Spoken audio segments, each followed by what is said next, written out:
Hello, everybody. You're listening to Storm Talk 365. This is Ms. B. I'm offering you the opportunity to have your church, social, or civic organization or your business to advertise on this podcast. We are faith-based. We are 24 hours a day downloadable. So wherever your podcast goes, so does your advertisement. If you would like to join us, please contact Jamise Wilson at st365biz@gmail.com. That's st365biz at gmail.com, or visit our website www.stormtalk365radio www.stormtalk365radio.com, and we will be able to help you with all of your advertising needs. So you need some pictures taken? Not a problem. Chris Jackson of Jackson Family Photography provides affordable photography services to people from all walks of life. No budget is too small, no dream is too big. They want to ensure that the vision that you have becomes reality. The relationship that they hope to enter into is one that they intend to last a lifetime. Each session and photograph is handled with the same care and quality that they expect when preserving their own memories. Call Chris Jackson at 859-432-9232 or 804-452-7565. You can also email him at jackfamphoto. That's jackfamphoto@gmail.com. Crystal Jackson for all of your family photography needs.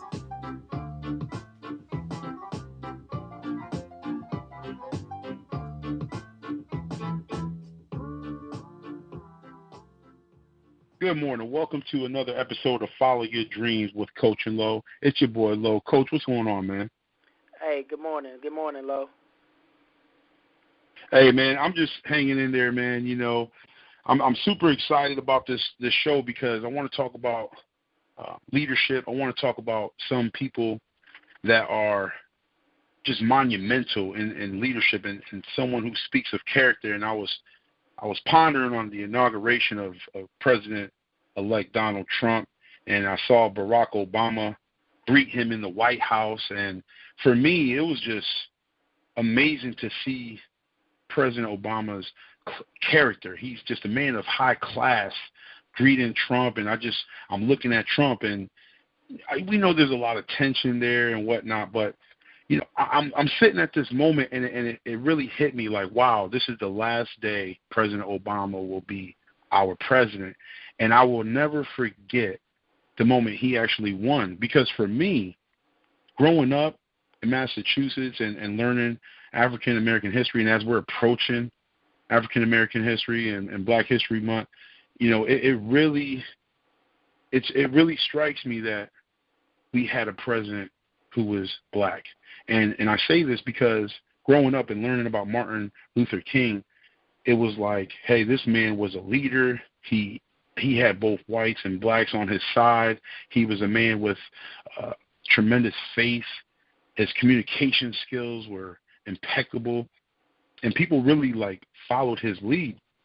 And we really haven't had a leader, a Black leader like that, until we were all fell in love with President Barack Obama. Man, I remember I was at Hampton University, and for those of you who are listening to the show and don't know, Hampton University is a historically Black college. It is the real HU, not Howard University. And so I'm on campus.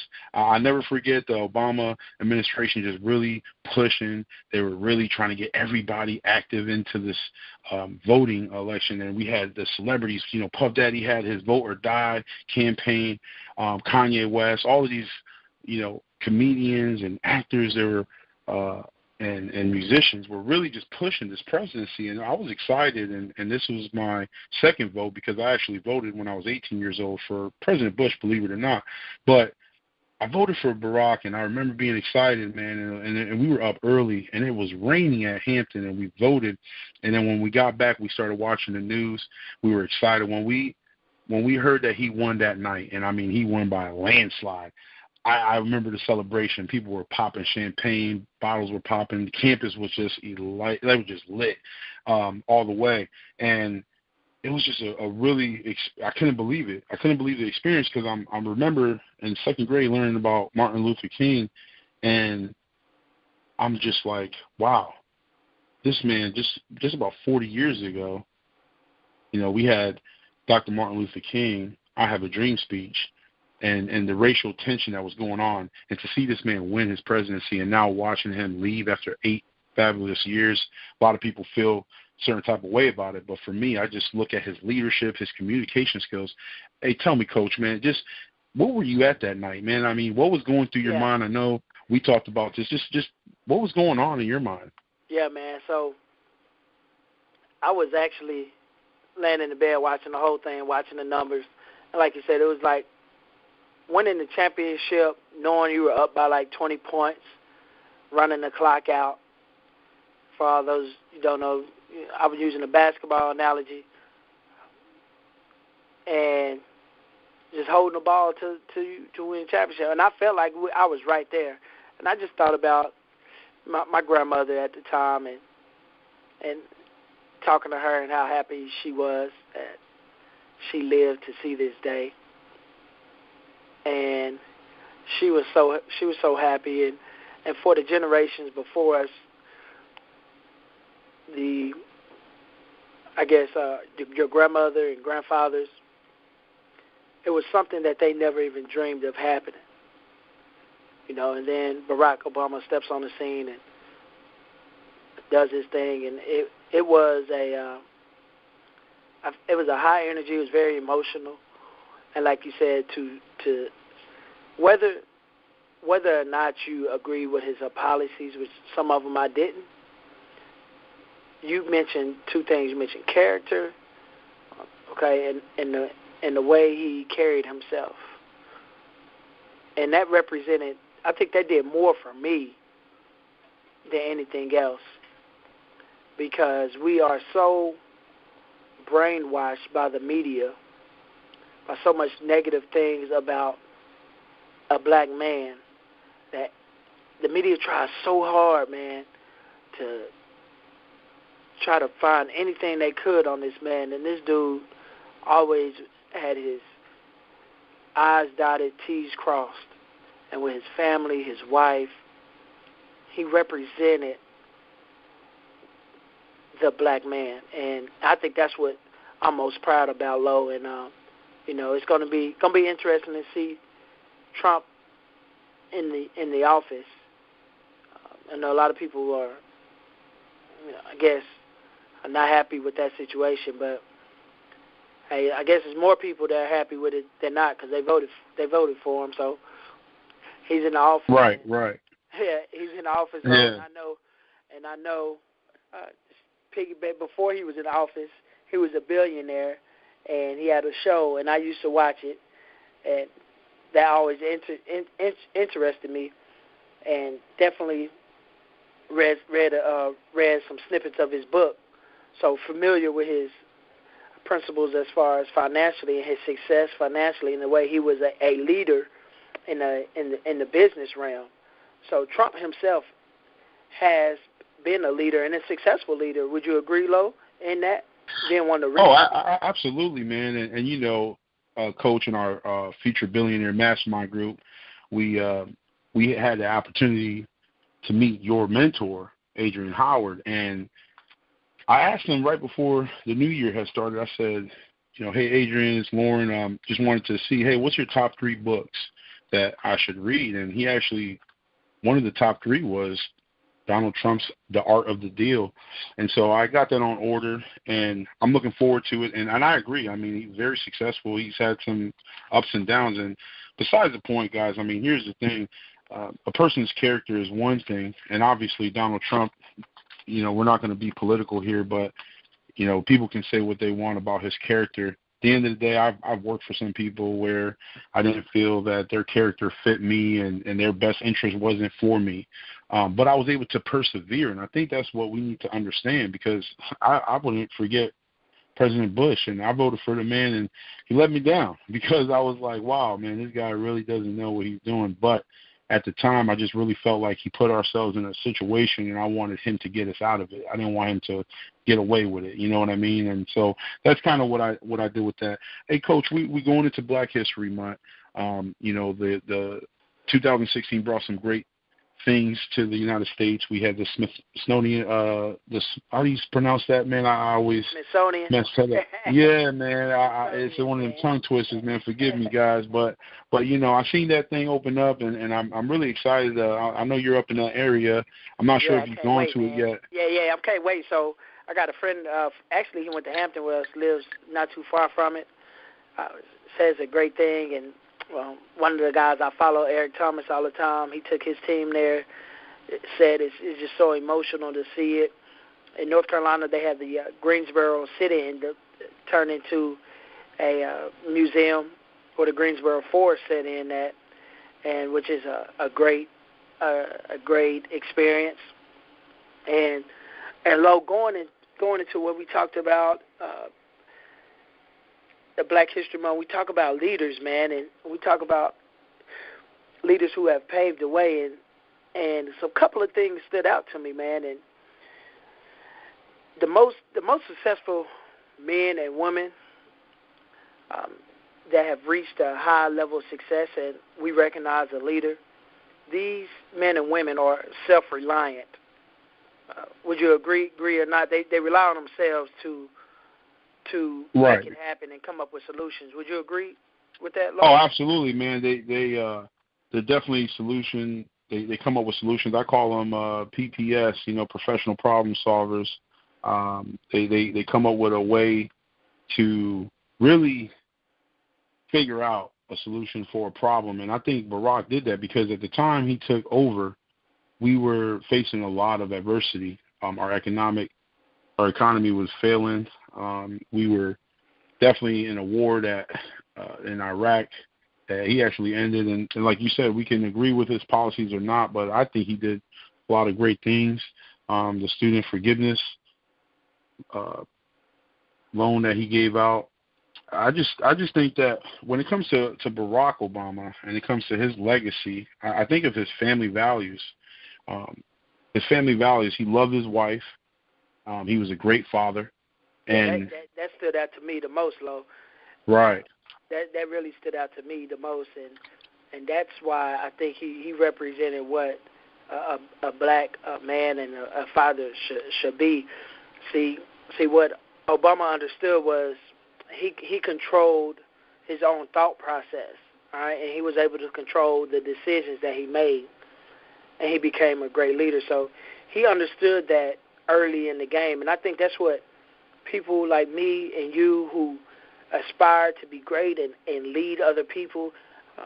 You know, I coach girls now, so they look up to me as that father figure for those who don't have them in their lives. And even though if they have their own fathers, they still look at me as that type of leader, that father leader. And you know, they're trying to do everything they can to please coach. You know, they miss a layup, they just feel bad. They miss free throws, they feel bad because they're doing everything to please me because they know what I stand for. So I do my best when I coach, man, to make sure I'm leading by example and make sure I carry myself the right way in front of these young ladies, Lo, and so they can transfer the leadership, even though if they don't play basketball again. They can right. transfer the leadership skills that they see in me, you know, in a tight situation. They can transfer that to other aspects in their lives, and hopefully that's what I leave them with. I say, even if they don't go play college ball, or if this their last year playing high school ball, they can say, "Man, Coach was very peaceful. He was at peace. I didn't never see him lose control.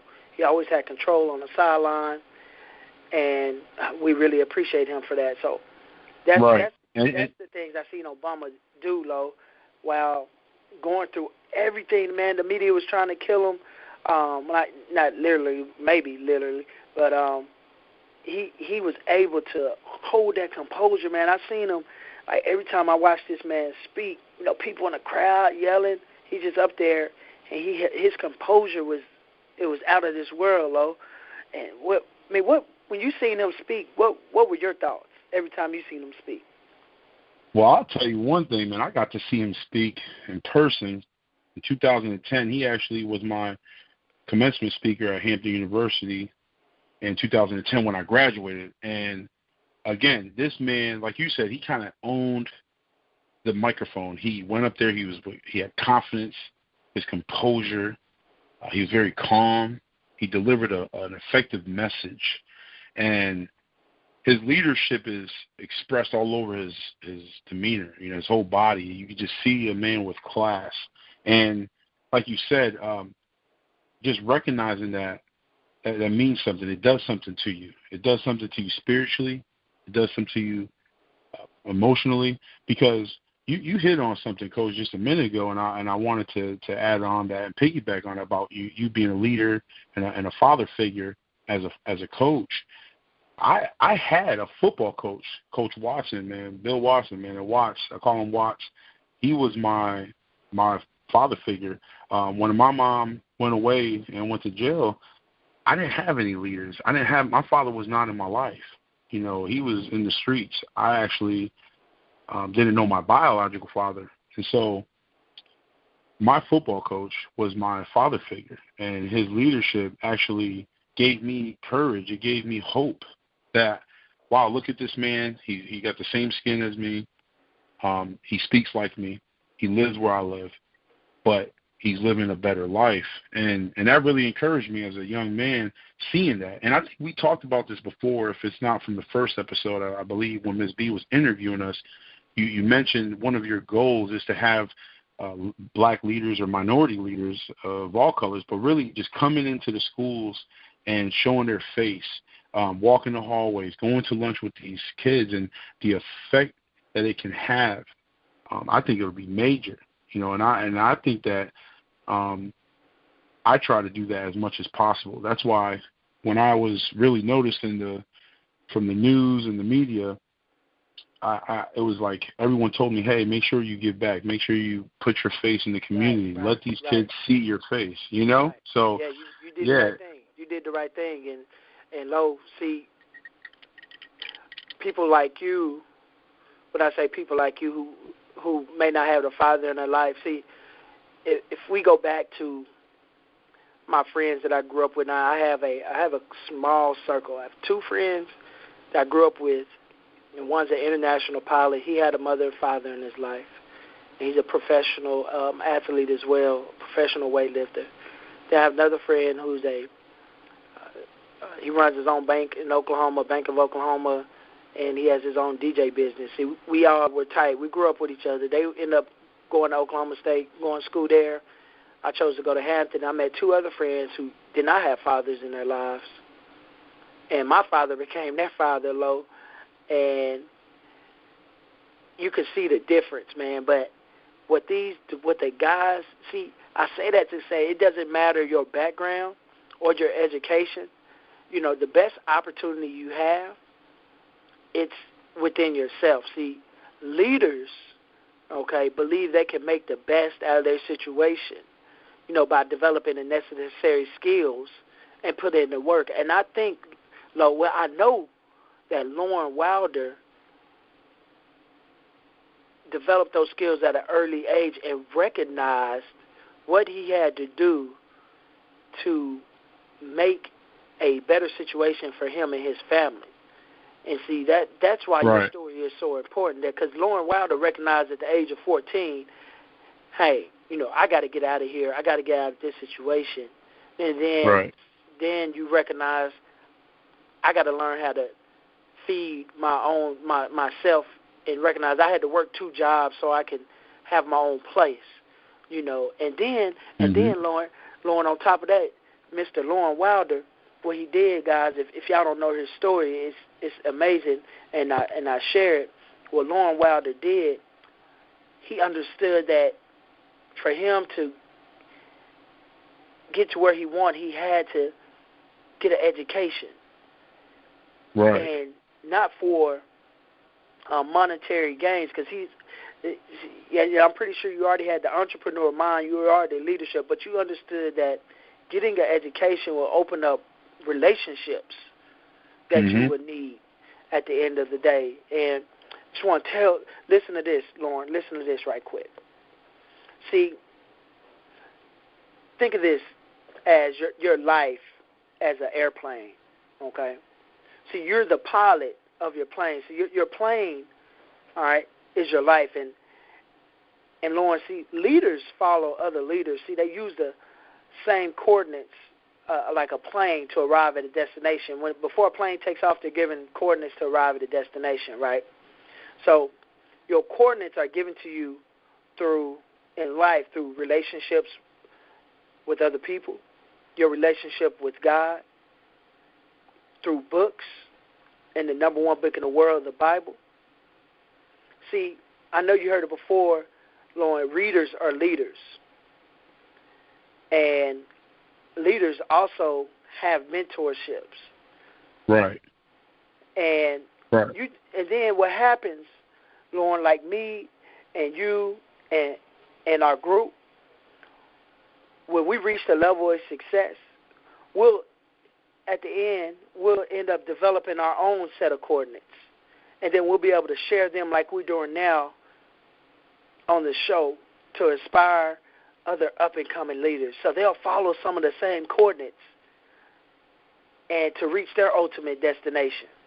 You get where I'm going with that, Lauren? Oh, exactly, man. I mean, like you said, for me, seeking God first, asking the Lord for guidance, but then one of the prayers that on my Wednesday prayer group, we always ask the Lord to surround us with individuals that he has destined, people that he divinely connected us to, and then those individuals must produce, right? They must produce their fruit so that we can gain from them and grow. And so you're absolutely right. I mean, you hit it on the head. As a young man at 14 years old, one thing that I realized was, okay, I know this isn't how I want my life to turn out. So I had to start searching for a way out of my situation. I had to search for that mentor. It really started. My mother was my leader. This woman is my rock to this day. Despite, if you guys read my story, please understand this. My mother was my leader. She was the biggest leader I ever, to this day, still to this day, a woman of faith, a woman of courage. My mother owned up to her failures, and that's what makes her strong. And so she was a strong woman. She prepared me as a man to be ready for what the world is going to do, like how things were going to turn out. And I don't know. I always used to tell her, I said, Mom, did you know you were going to go away for a couple of years? Because I sure feel like you planned that. Like you really prepared me to live without you, and that's how I was able to survive. So I did have a lot of, leaders in my life. Like I said, my football coaches, it started off in football. Started seeing men being active in my life, and that did something for me because their character spoke volume. Football coaches, basketball coaches, what you're doing, that speaks volume. You're in a position of superiority, and so you're leading these teams, and the players are looking up to you, and so it's like, okay, I have to lead by example. So that means that even when the game is over, even when practice is over, behind the scenes, like I used to see my coaches outside of football. They watch me, man. They watching me. They following. Yeah. They trying to follow me on Instagram, and I thank God I'm further away from what I used to be. Can you imagine if they had Instagram and all the Snapchat? If we was in college, man. Well, I praise God for restoration all the time, salvation, brother, because man, Hampton was too live. And so you spoke on, you said character, man, and I'm really big on character. And see, your character, the way I look at character is your personality plus your values. And see, both have to be in line with each other in order for you to be productive and for you to take your life to a whole nother level. See, I believe your personality is a combination of a few things: your mental, your spiritual, and your physical traits. And your personality, it determines whether people like you or not. Just to be honest, you only get one first impression, and your personality, that's the first thing people see. They see what you look like, and they see whether you smile or not, and they can feel the energy or your attitude. So your values are your beliefs that you live by. Now, your values are the sum of your thoughts that produce your actions. See, and that goes back to brain food. What are you feeding your brain for you to come up with those thoughts, and your thoughts become your actions. Your actions play a role in your character. You understand what I'm saying, Lo? So yeah, you need to ask the listeners. You need to ask yourself these 3 questions. One question you need to ask yourself: how do you make people feel when you're around them? Do people kind of shy away from you? Do you change the energy in the room in a positive way or a negative way? What is the manner in which you greet strangers? One thing I read in How to Win Friends and Influence People by Dale Carnegie is when you meet certain people, you always smile and you find out their name as soon as possible, and you try to use their name, many times you can. And I do that. I practice that when I'm at restaurants or I'm in the fast food line. I see the person's name tag, and I always say, "Thank you, such and such," or "Hey, such and such. You took care of us tonight. You took care of me and my wife tonight." I always use their name, and I practice that. So when I go to different events and I see people's names, it helps me remember their name. And I just mentioned the first thing. I mentioned it earlier. Ask yourself, how often do you smile? Lo, do you know? You probably know this because you are the same major. It takes more muscles to frown than to smile. Did you know that, yeah. Lo? Oh yeah, I heard that plenty of times. Yeah. So, your character is so important that it can really determine how successful you will be. Right. Yeah, you have to build your character. I mean, a lot of times, you hit on something where we were at in high school and in middle school. The character that we had then, we were young, right? We were doing things that were immature, but in building your character, you must be a man or a woman with integrity. You must represent honesty. A man or woman that has faith and a desire to push through adversity, because I know that you're really judged by how you handle adversity. And I think that's why many people always tell me, you need to share your story because you're a leader, because people see that you made it out, and that leads them to hope. And so my character, when I go out there and I share my story, I share my characteristics, I'm a man of integrity. I'm honest about, what happened in my life. I'm honest about my failures. I can overcome those failures. And I don't live in fear, and I don't live in doubt. Many people live in that stage of life. They live in fear because their character fails them, because they don't live with integrity. They're not honest about themselves. See, we correct each other all the time. If we're struggling with something and we're saying, "Hey, I need you to hold me accountable," right? We know that with your character, you can do that for us. You can be that leader for us. So, to piggyback off of what we talked about with leaders, it's important. It's important for this world to have, because the millennials these days, our generation, there's not many leaders coming out of it, and that's what worries me going forward. I just worry that kids are just going to live a free will life, and they're just going to say, "Hey, you know what, whatever, I'm a free thinker, I'm going to do my thing." But a person with character, they have values. They have a value system, and so those things represent who they are. Wow, man, that was powerful, man. And so I want to go ahead as we close the show. If you don't know, now you know. If you don't know, now you know. So, hey, no, I don't know if you knew this, but Colin Powell, he's a Republican, a black Republican. He's the son of Jamaican immigrants. And I didn't know this, Law. I had to look it up. I was looking up. He's the first black to hold the position of Chief of Staff and also the Secretary of State. And I think that still holds true. So if you don't know, now you know. Colin Powell, the first black to hold the position of Chief of Staff and Secretary of State. Low. Wow. Hit them with your, if you don't know, now you know. If you don't know, now you know. So we're going into Black History Month, African American History Month. Everyone always wonders, which one is it? Is it Black History? Is it African American History? If you don't know, now you know. Fact is this. The term African American has crept steadily into the nation's vocabulary since 1988, when the Reverend Jesse Jackson held a news conference to urge Americans to use it to refer to blacks.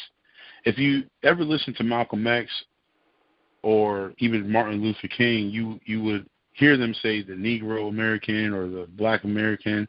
And so I'm more comfortable with the word either a black, I'm also a Hispanic, Puerto Rican, but African American, sometimes I'm really like searching for my heritage. I'm really looking back and looking back at my ancestors, because it's important. Right. To kind of go back. Yeah, so that's my fact, man. It really blows my mind that term, that word, African American, was really like reintroduced to the nation in 1988. That's not that long ago, guys. And so that's an interesting fact, Coach. Cool. So I definitely want to encourage the listeners to live by this Bible verse. Do unto others as you will have them do unto you. And that's Luke 6:31. And so you look at that verse, and you can take it in business, life, however you want to take it. But it's simple. Do unto others as you have them do unto you. Treat people the way you want to be treated, Lo. Right. Treat people you want to be treated. We talked about character today. See, your life is a mirror, and that it reflects your personality and character. Right. So actually, you do not attract what you want, Lo. If you didn't know that, you do not attract what you want. You are going to attract whatever you give out. And Lo, you say this all the time. You want more love? What do you got to do, Lo? If I want more love, you got to give love. What if you want more money? What you got to do? You got to give more money. What if you want more time to spend time with your family? What you got to do? You got to give more time, brother. You know what I'm saying? So, and one thing I have learned, again, going back to Dale Carnegie, is give sincere and honest praise. And Dale Carnegie, Napoleon Hill, Dr. Dennis Kimbrough, they all said the same thing. We need to learn how to compliment people. We need to learn how to compliment people. And what Dr. Dennis Kimbrough really hit on in his book, The Black Choice, Think and Grow Rich, was when we're in a situation, no matter what kind of situation, we need to do three things. We need to stop, think, and listen. All right? And then when we think, we need to think about the other person's feelings and not our own first before you respond. Okay? That way you respond in a way that's non-confrontational, and you respond in a way where that person is listening. And if they're listening, they may be able to understand you better, whatever your point you're trying to get across. All right? Lo, you want to add anything to that? Well, you talked about love, and you talked about time, and when I think of time, I think of serving, and I got two quotes going into Black History Month by Dr. Martin Luther King, and the first one is, love is the only force capable of transforming an enemy into a friend. And as we see our new president-elect going into the White House, and he's going to be representing this country, we need to love, because that's the only way we're going to be able to transform our enemies. I know the nation's been going under a lot of things with race, and we're really starting to see, 40 years back, 300 years back, but we really need to walk with integrity. I think you said it too with the scriptures, Luke 6:31, is to do unto others as you want them to do to you. So it's like, hey, love your neighbor, right? The second one is, everybody can be great because anybody can serve. You don't have to make your subject and a verb agree to serve. You only need a heart full of grace, a soul generated by love. Wow. So that's what I have, man. That's Dr. Martin Luther King.